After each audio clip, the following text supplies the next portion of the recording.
Beast Game Podcast, and we are talking about Guardians of the Galaxy Volume 3, which is the second Phase 4 movie. In the larger context, it's not as connected to whatever dumb BS that was Ant-Man, but this one is written and directed by James Gunn, who had done all the 2 previous movies, and this one was almost not made because Disney had fired James Gunn over the pandemic for like whatever joke he might have made on Twitter. Then the cast revolted, and then they rehired James Gunn. But in that brief down period, James Gunn went to do some stuff for DC, which then later led to him helming the DC studios. From now on, he'll be doing Batman, Superman, Wonder Woman, or like whatever, Flash, or like whatever movies. He'll be kind of helming all that for the studio. But stars Chris Pratt. Chris Pratt is on a roll right now because that Mario movie made $1 billion and it's still rolling. A couple other people, but Dave Bautista, Paul Von Cleef, Bradley Cooper, Zoe Saldana. Synopsis is, still reeling from the loss of Gamora, Peter Quill rallies his team to defend the universe and one of their own, a mission that could end the Guardians of the Galaxy or Guardians if they're not successful. We're just going to go to the man that this is a true story. It was one of those days when it was -10 with the wind chill outside, and so it was super, super cold outside. And I'm outside with the Carhartt, with the Timbs, and the Scully on, and I see Big Mike on the corner. And I'm like, yo, what you doing outside, Big Mike? And he's like, yo, this is trap, not fiction. It might be cold outside, but these streets is fire, man. So, Big Mike, how do you feel about Guardians of the Galaxy? Hey, what's up? Yo, I'm just saying, yo, I saw Big Mike get the drop top Bentley down at the comic book store. I'm like, Big Mike, yo, how'd you get that, man? He was like, yo, you find that out, you figure the streets out, yo. Go ahead, Big Mike. I like the movie. It's definitely better than 2. Mm-hmm. Yeah. I don't know if I have it better than 1. Definitely would say the same thing. Good pick-me-up for Phase 5. Quantumania was not good at all. To me, it just shows that James Gunn knows what he's doing, at least in terms of Guardians of the Galaxy. I don't know how this all going to translate when he goes over to DC now, but, you know, at least for this movie, he said from the beginning that he felt like this was a conclusion, that he was wrapping up his trilogy, and after that, whatever happens, and that's how the movie felt. I thought it kind of hit different beats. It was funny. It was emotional at times. And I thought it was a good idea to not so much focus on Peter as much as they focused on Rocket this time. One, because I think Rocket, probably arguably the most popular character out of the Guardians at this point, to kind of show his background and to show how he became who or what he is, why he's always been the way he's been. I thought it was a smart move. Yeah, because they never really explored that, because the first couple of movies and then like some of the other Marvel movies, it was basically Peter and then Gamora. They kind of got the bulk of the backstory. Aside from Rocket, I think I said in the chat early on, Nebula's character arc from the beginning all the way up until this point, it's probably one of the best things Marvel's done when you look across. I'd have never imagined this is where that character would have ended up. You can either continue it or you can end it however it's going to be. But I think it was a nice bow on James Gunn's vision and what he wanted to tell. And I think their dynamic and how everyone interacts with each other, you can kind of see why when Disney fired him, they were all on, well, it's either him or all of us are gone. Like, you could tell that they're a tight-knit group. They're almost like a family. And to me, that translates on screen because you got a very solid film from start to finish. Thoroughly enjoyed it. Said I enjoyed Dungeons and Dragons, and I was like, oh man, I definitely watch this again. And Thor: Love and Thunder, I tell you, I haven't watched it again. Don't really want to ever watch it again. Ant-Man, I'm kind of the same way. Like, this is on that list of, we'll go see this in the movie theater again right now. It was that good to me. I don't know what it means for Marvel going forward, because I would think this was made back in the Chapek era. So I credit this more to James Gunn, probably just doing whatever he wanted to do, because I know the F-bomb that gets dropped in the movie, I think somebody had asked him on Twitter, was it going to be in the movie? And he was like, fuck yeah. Like, he said he did what he wanted to do. He wrote what he wanted to write. To me, I think that was just him, like I said, closing his chapter out with Marvel and doing whatever he wanted to do. And I think people just left him alone because the track record was already there. And hopefully Marvel will take a look at this and see that you don't need political themes. You don't need social themes. You can just write a solid story with good acting take your time with movies again like you used to, and you could put out a good product, a nice solid film. Because to me, this fits in. I don't. Well, I don't know because people say it's the best movie since Endgame. I know what Hmm. you said about Spider-Man because of the nostalgia part, and if you take the Uh, nostalgia out, is Spider-Man really that good? Yeah. And I could argue, I guess, that I'd almost put these even. So we go best movie since Endgame. I say it'd be Spider-Man and then this, and everything else is kind of whatever. To me, that's a pretty good series. Not Infinity War, Civil War, any of those kind of movies Hmm. level, but it's a solid Marvel film. Like when you look at this should rank pretty high on the, or at least middle tier of Marvel movies. It's definitely better than Doctor Strange Multiverse of Madness. Definitely. It's better than Ant-Man. It's better than Thor. Like Definitely. where they lost steps, this is picking it back up. Now it's just a question of what do you do with it? They figure out how to carry this on because I mean I'm not gonna spoil, but you brought in different characters. You introduced one major character who, even though he ended up kind of being like comic relief in some ways and was kind of not who he is in the comics, I'm still fine with it because I think it fits the dynamic of this film. And now that he's been introduced, I would assume you're going to use him further down the line as you move to Secret Wars and other different things. And hopefully he'll kind of grow into who he's supposed to be or those powers and whatnot without spoiling anything. Definitely one of Marvel's better moves lately as compared to all the other stuff they've been doing. All right, Matt. Definitely agree with Mike as far as Spider-Man and this movie probably being one of the better movies since Endgame. As far as like ranking the Guardians of the Galaxy, which one's better, 1 versus 3, I'd probably go more with 1 over 3. Hmm. It was a movie that came out of nowhere. I mean, if you were going to tell me 12 years ago, like, hey, Guardians of the Galaxy's coming out, I'm like, so what?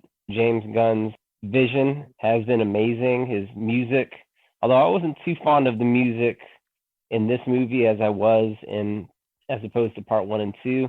I think the thing that kind of gets me about it, a couple things about this movie, and one, the movie was violent. Yeah. Probably the most violent Well, I mean, it Marvel starts movie off on that. the action scene, basically. So, Yeah, I mean, it's violent. They had dude's face ripped off. I'm like, oh, okay, cool. Gave me RoboCop vibes. Other things about it, the visual effects actually look very good. They didn't trim any shortcuts whatsoever. I mean, when they went to the planet that was made of like organisms and real life tissue, it actually really looked like it was real life tissue. It didn't seem, well, coming from Ant-Man, where everything looked fake, looked like Spy Kids, it definitely was an improvement. It looked great. I guess one of the things that I had concerns about is the whole point of Adam Warlock is Infinity War, Infinity Gauntlet, and the fact that he was a huge omission. I'm like, if there's anything, in my opinion, where they messed up was that he should have been introduced like probably 10 years ago. But now here he is after the fact, and his whole sole purpose, unless they're going to do a whole reset of the Marvel Universe, which I honestly think they will. That way they can have some of the characters come back, such as maybe an Iron Man or maybe a Captain America. What's his whole point? What's his whole purpose? He came in there and he was like a baby. And yes, they did mention like, hey, he was released earlier, etc. But he's supposed to be this golden messiah for the universe, speaking words of wisdom, and there he is, speaking like a little kid, being treated like a little kid. If he wasn't in the movie, he would have missed him. We would have missed a beat at all. In part 2, we're like, oh, holy crap, Adam Warlock's coming, and then to be disappointed in that he didn't really have a big role. I mean, yeah, he did what he did at the end of the movie, but wasn't really a big role. And even in the, where do you go with his character? I mean, there's really nowhere for him to go outside of comic book. Like, where do you go with this character? Is he going to be continued a baby? I think they missed the mark on it with this particular guy. It's the same problem with Thor. There for like the meta jokes. It's just not right. I don't expect everything to be 100% serious. Destroy the potential for a character when you're doing that. Well, they just have to be there to say the one-liner. Is that what we're going to expect? And honestly, my expectations, if they do decide to do another Guardians of the Galaxy with the remaining folks that are there, it's like, is it going to have the same quality that I expect? Because for me, Guardians of the Galaxy, I loved every movie. It was great. And the order of precedence is 1, 3, and then 2. I talked about the violence of the movie. I'll talk about the emotion of the movie too. I think compared to all the Phase 4 and Spider-Man, great nostalgia. There was a lot of emotion in it. It felt like, hey, this was it. And it was James Gunn, like he said, it was the perfect farewell. As much as I'd like for Guardians of the Galaxy to have a part 4, I really don't.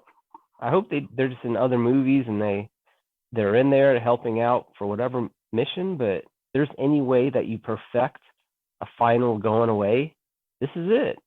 Don't think I could have written it anymore. Although the one thing I wish Marvel would do better, and maybe Mike can chime in on this as well, is like, stop killing off baddies. Stop. Let them live another day. Let them escape. Why they all got to die? I don't get it. All right, Keith. Just completely disillusioned with Marvel nowadays. This whole phase has screwed the pooch. And my problem is this, and I'm going to piggyback off what Matt said. Adam Warlock, he should have been introduced earlier. This movie should have been released right after Endgame, right behind No Way Home. Guardians 2 came out 2017. So they should have came out right around the time that No Way Home came out as the end cap Infinity Universe, the wrap up to that. The problem is that I came into this movie, when I sat down and I watched all the happenings going on, the acting superb, the direction was great, the writing was spot on. The problem was that my emotional connection and my giving a crap about what these characters were doing had faded to the point where I was like, when the Gamora popped up, she's a Ravager. She's acting the way she's acting, and it fits with the character. But that's only because I remember what happened in Infinity War and in Endgame, that this isn't the same character that we knew from the previous Guardians. This is a totally different character. And I don't care. I'm just sitting there like, okay, she's like that. Oh, and Peter's been drunk for what? It's been 4 years now. Been in this space for 4 years now. This movie should have been out right after them. And I get it that it was because James Gunn got shit canned, because of some internal Disney politics or whatever, them doing whatever the hell they were doing. I honestly don't care. My primary problem is as I'm watching it, Adam Warlock was completely wasted in this whole movie. He was in there just to be introduced. His introduction should have been in the second movie, entire Infinity War saga. But at the moment, I just didn't care. Like, what purpose did he serve except for being the thing that sparked everything and set it off? There was way too much of that. It was unnecessary. It could have been an industrial accident, Rocket trying to save some kids from something, or been any character that had caused that damage to him. Gunn was just wrapping up storylines, introduces Adam Warlock. I honestly don't care what he's going to do next because I'm just not invested in this franchise like that anymore. And plus, you've been anti-James Gunn. In fact, he's going to give my boy Cavill a chance to get a bow out in the Flash, or whatever. That kind of hampered the whole thing. But I'm seeing these things introduced, and I'm just like, not necessary. And it just didn't excite me like it should have. The storyline was pretty good up to an extent. They were throwing in the jokes and the jams and everything just for the laughs. That James Gunn quirky sense of humor, that was fine. It did generate the laughs that it was expecting. Stuff that they tried to make funny, it was funny. The violence, pretty spot on. I thought the characterization, I did enjoy the character arcs going to their completion. Mantis, Drax, Nebula, I didn't see growing into that capacity, but her arc wrapped up perfectly. Peter Quill doing his thing, and a nice rounded out ending I enjoyed, with the only exception being that that for the right amount of cash, they're going to be back together again in that capacity. They're going to come back some form of fashion. But finally, in terms of what order I would rank them in, I would rank this movie about the same as 2. Now, I like 2. I like the second movie. I didn't think it was bad. I thought it was pretty good and entertaining for what it was. And the first one just was more of a surprising wow factor. So I kind of ranked them all about the same, in my opinion. Good and entertaining, and surprisingly entertaining. In terms of Gunn sticking the landing, in terms of wrapping up his trilogy, he did a good job. I know he introduced Adam Warlock strictly because he'd already laid that foundation in the second movie. But I agree with Matt. But other than that, it's a good movie. I definitely realized the rose-tinted glasses that I wore for Marvel properties and stuff is gone. I'm not feeling it as much as I felt it in the beginning days. All right. For me, I guess I'll start off with me seeing this movie. I saw it at 34th Street. So I'm sitting there like, why is this dude walking in like the tracker from John Wick with the motion support dog? And I'm like, the dog's just sitting there in the seat. I'm like, yo, what the hell's going on? And then dude next to me, because obviously when the movie starts off, character gets injured. This dude is full on crying. And then every song that came up, he's playing air guitar. And I'm like, this idiot really annoying me. Like, I look over, this dude got his glasses off, and he's wiping the tears. I'm like, yo, This is not that serious, man. Okay. So I think this movie is perfectly okay. As Keith said, Marvel has done a lot of damage to the Marvel brand. For me to want to really invest myself into Guardians or any movie, well, first of all, my Blade movie is stuck in development hell again because of the writer's strike, and I'm pissed off about that. I want to make this clear. I want my Blade movie. The Blade movie should be out. No more garbage. And please solve the writer's strike right now. So, getting back to Guardians of the Galaxy, I mean, the movie's perfectly fine. But just can't get reinvested into Marvel when you start thinking about Black Widow, when you start thinking about the Eternals, when you start thinking about Doctor Strange, when you start thinking about Ant-Man. There is a lot of garbage in the middle between Endgame and this movie. I mean, regardless if it's the pandemic or development problems and production problems, this thing with inside me where I'm just disconnected from anything Marvel. Like John Wick, I'm 100% on to it. Super Mario Brothers, 100% onto it. Dungeons and Dragons, 100% onto it. This movie, I can't get reinvested in it just because of what Marvel has done, and the same thing are happening to Star Wars. I think Disney just really needs to. Some of it has already happened just because of the financial side of things, that they're slowing down development of the movies or productions of TV shows. I think that's a good idea because, as Keith said, if this was the follow-up, the Spider-Man movie, No Way Home, like Far From Home or something, this was the next movie, Marvel's still rocking and rolling, but you can't have almost 3 years worth of garbage, even including the TV shows. A couple of hits and a whole bunch of misses. What comes out of this is what? James Gunn is leaving, and he's helming a whole new side of development. Then you'll probably see these characters again in some capacity and form, Endgame or Infinity War. Whatever's coming out next, I mean, which is the Marvels, is coming out next, I can't get invested in that. Again, this movie's perfectly fine. And if I had to rate it, I would put 1, 3, and 2 came out during the Marvel gets it done phase. Kind of looking back on that movie now, I don't think it's aged well.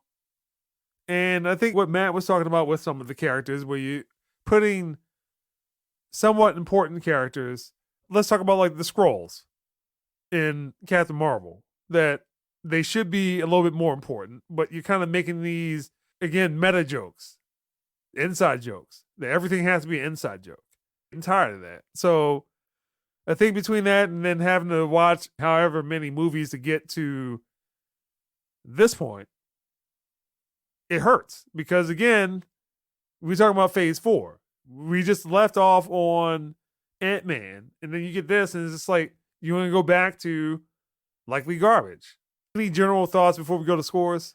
Marvel clearly has problems at this point, and I don't know if it's Feige's ambition at one point to want to run Disney, or maybe want to explore and run Star Wars, or maybe he's getting stretched thin, or what the case may be.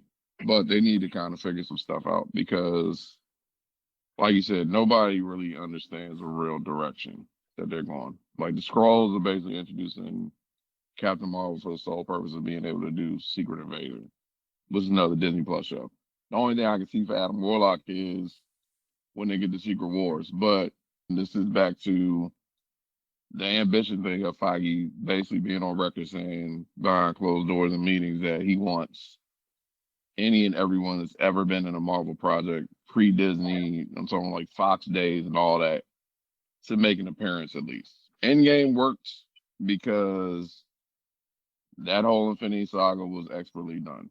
But with the way things are going now, I don't know that you achieve that same level of success with Secret Wars. And I don't know if you achieve that with the directors you've had either. Like, no director that you're naming screams out to me as like, oh my God, they're going to make a fantastic movie. The Russo brothers, as far as we know, they're not coming back anytime soon, or when they're not coming back at all. Well, I mean, all they're doing is producing other shows and movies right now. I think that's what their focus is. biggest problem was that the Disney formula, Feige kind of pioneered it, Mhm. was that you lay a solid foundation and outline, directing and production team to carry it out. You got gold. They would get these obscure directors that they didn't have to pay a fuck ton of money, wouldn't have to give them that percentage of the box office And a lot of that creative everyone's control trying to that get. those directors didn't have a lot of creative control. They don't have the clout for the skill set or the role, but the Russos now do. Disney's not going to want to pay them that kind of money. I think what really killed the Phase 4 after the Infinity Saga, the fact that they had to take all their creative talent and creative input and storylines, and they had to dilute it down for Disney Plus. But Marvel is going to fucking fail. You have to watch Disney Plus, the two shows, WandaVision on Ms. Marvel on Disney Plus, in order to know two of the characters. Where my Marvel. problem comes into play, where it is, if you don't see this, you don't understand something else.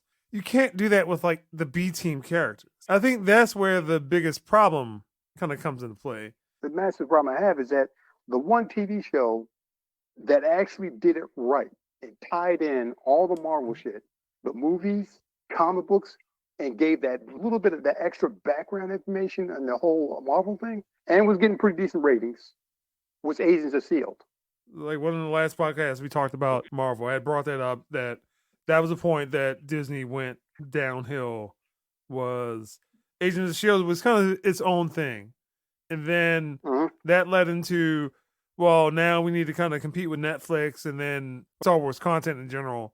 And then that translated down to Marvel, which then starts to dilute the importance of certain characters, certain storylines, because everything now had to be get your $14, $15 a month content for Disney Plus. The content that has been there has been inconsistent to mediocre. Let's just call it this trash. Fucking trash. Like,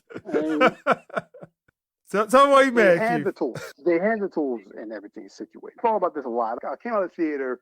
Let's save this for the spoilers. So right. Let's wrap up and we'll go directly into spoilers and we'll pick up this. So, Big Mike, what score would you give Guardians 3? Between 7 and 7. I guess I say 7.25. I'll just cut it down. That is lower than what I thought you would give it. I mean, like I said, it's not great Marvel. It's not bad Marvel. I mean, it was good, but I won't say I have Marvel fatigue because, I mean, I don't know. You are I've Marvel. had people tell me my loyalties are fault at times because I'm loyal to the wrong shit, but Mike, you are I mean, I'm Marvel. loyal. You are comics. You are you like Marvel. what you like. You like what I you mean, like. like I said, Don't they're ever gonna put apologize for it. Secret Invasion is gonna come out. I may be skeptical. I mean, hell, I'll be honest. I was skeptical of this when I saw the trailer. I watched the trailer one day like 3 times straight, and I just kept going.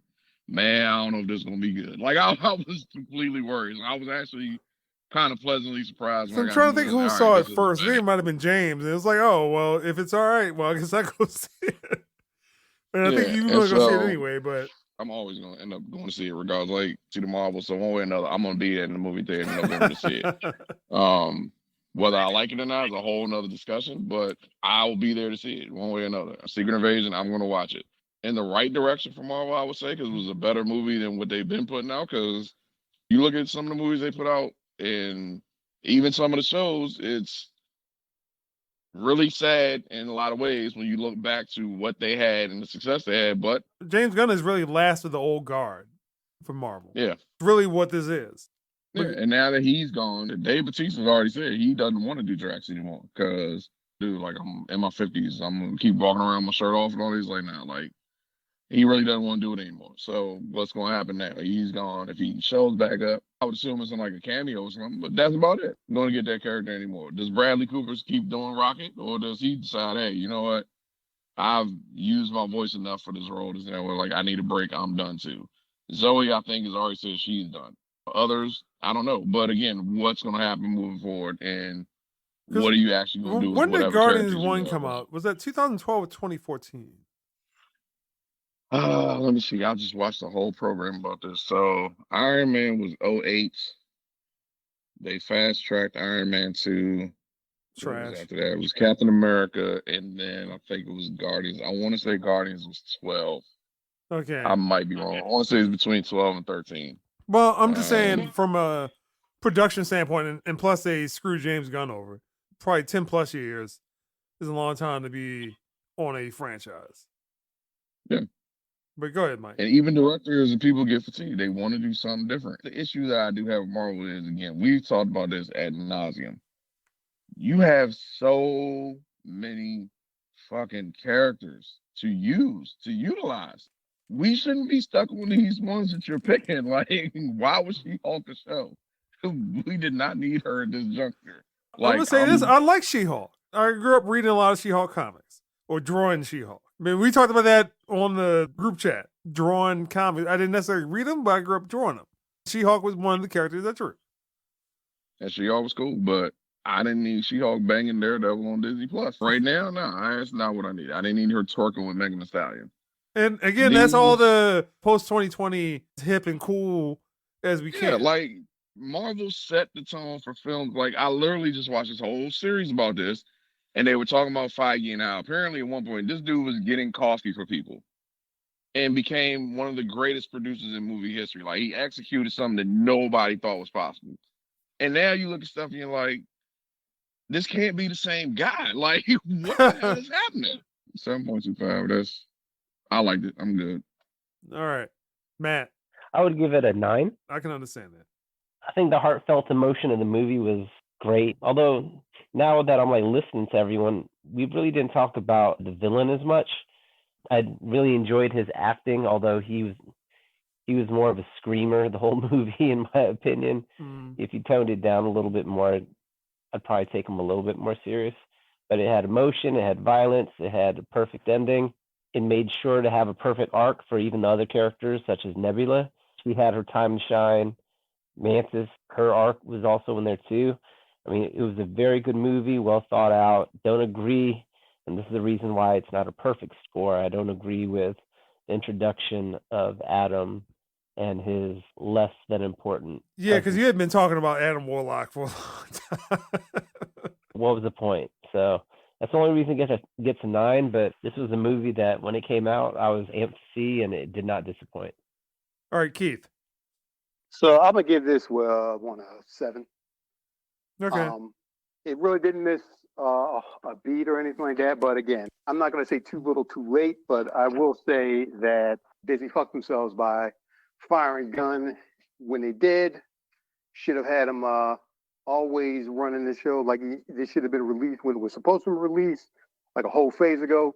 They gave me this movie before they put out that goddamn Eternal shit. That's what they should have done. Acting was good, action is great, music choices were good, but again, I'm just not invested in this anymore. So I'm gonna give it a 7, solid movie.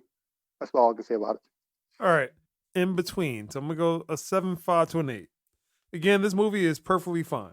Good things to like about this movie from a direction standpoint.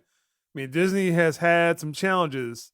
I mean, regardless of what movie it is and what FX house that is working on these, the CG is terrible. Ant-Man being one of those. That whole surround crap that they've been doing needs to stop. Or the volume, like whatever they call it, the volume, the surround, doesn't really matter, but looked good in this movie.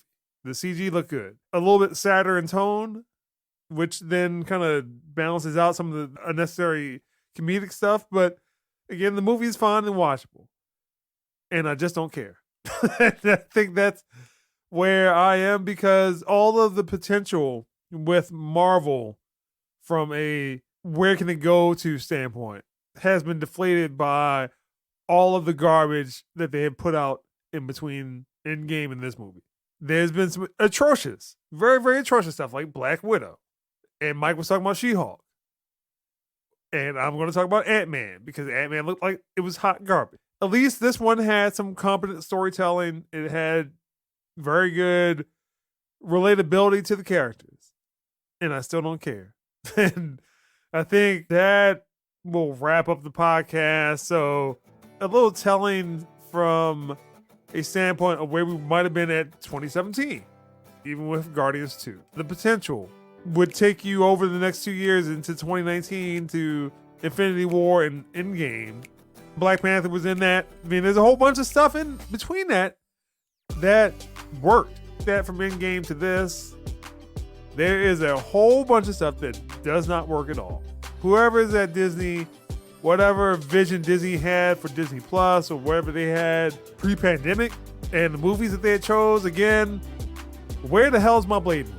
If we can get Thor Love and Thunder out of the door, rush hot trash and hot garbage to the point that Chris Hemsworth doesn't even want to do it any longer if they don't get the character right.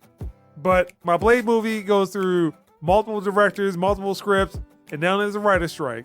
I'm pissed off because I don't get any Blade movie. So Wesley Snipes is somewhere just laughing, saying, you're trying to ice skate uphill. And that's the Beast Game Podcast.